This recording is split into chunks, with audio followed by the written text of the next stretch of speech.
নেইমারকে দলে চাই না, কারণ এটা মেডিকেল নয়। নেইমারকে নিয়ে এমনই এক বিস্ফোরক মন্তব্য করলেন পালমেইরাস সভাপতি Leila Pereira. Brazilian football superstar নেইমারের ভবিষ্যৎ এখন উত্তাল। আল হিলালের সঙ্গে চুক্তির মেয়াদ ফুরাতে আর মাত্র কয়েক মাস বাকি এবং তারপরেই দক্ষিণ আমেরিকায় ফিরবেন তিনি, এমনটাই সম্প্রতি জানা গেছে। তবে কোথায় খেলবেন এই 32 বছর বয়সী তারকা? সান্তোসে ফিন কিনা এ নিয়ে গুঞ্জন থাকলেও পালমেইরাসের সঙ্গে তার সম্পর্ক বিষয়ে এসেছে বড় এক বিস্ফোরক মন্তব্য।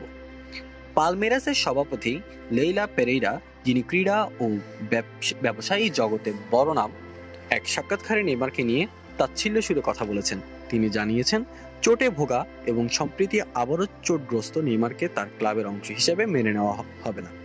পেরেইরা বলেন, নেইমারকে পালমেইরাসে চাই না। আমাদের ক্লাব একটি চিকিৎসা কেন্দ্র নয়। আমি এমন একজন খেলোয়াড়কে চাই যে দ্রুত দলে যোগ দিতে পারে এবং কোচের চাওয়া অনুযায়ী আগামীকালে মাঠে নেমে যেতে পারে। আনফিট কাউকে আমরা কখনোই সই করব না।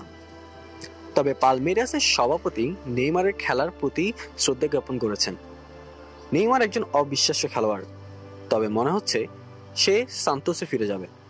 অর্থাৎ যদিও তিনি নেইমারের কৃতিত্বের প্রশংসা করেছেন, তবুও ক্লাবের জন্য তার ফেরার সম্ভাবনা প্রায় নিঃশেষ হয়ে গেছে। সাম্প্রতিক বছরগুলোতে নেইমার চোটগ্রস্ত একটি আলোচিত বিষয় হয়ে উঠেছে। 1 বছরের বিরতির পর মাঠে ফিরলেও আবারও চোটে পড়ে 1 মাসের জন্য মাঠের বাইরে থাকতে হচ্ছে তাকে। ফলে শারীরিক অবস্থা ক্লাবগুলোর জন্য তার এক দুশ্চিন্তার বিষয়। সান্তোস বা পালমেইরাসে এবার কি হবে নেইমারের? এখন প্রশ্ন উঠেছে, ব্রাজিলে ফিরলেই কি শুধুমাত্র সান্তোসের খেলবেন নেইমার, নাকি শৈশবে সান্তোসের প্রতিদ্বন্দ্বী সাও পাওলোর পেইমাসের তাকে দলে ফেরানোর চেষ্টা করবে? পালমেইরাসের পক্ষ থেকে এই সম্ভাবনা পুরোপুরি খারিজ করা হয়েছে। তবে সান্তোসের সঙ্গে নেইমারের সম্পর্ক সুস্পষ্ট হয়ে গেছে যে এবং নেইমার সেখানে ফেরার সম্ভাবনা বেশি। এইদিকে লেইলা পেরেইরা পালমেইরাসের সভাপতি নির্বাচনে গুরুত্বপূর্ণ প্রার্থী হতে চলেছেন। গত 3 বছর ধরে তিনি ক্লাবটির নেতৃত্ব দিচ্ছেন এবং ব্রাজিলের ক্রীড়া জগতেও নিজের এক বিশেষ জায়গা তৈরি করেছেন।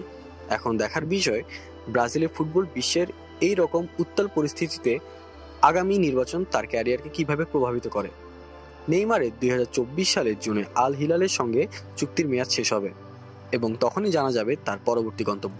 সান্তোসে ফিরে যাবেন নাকি অন্য কোনো ক্লাবে, এমনকি ইউরোপের কোনো চমকপ্রদ সিদ্ধান্ত তিনি নিতে পারেন।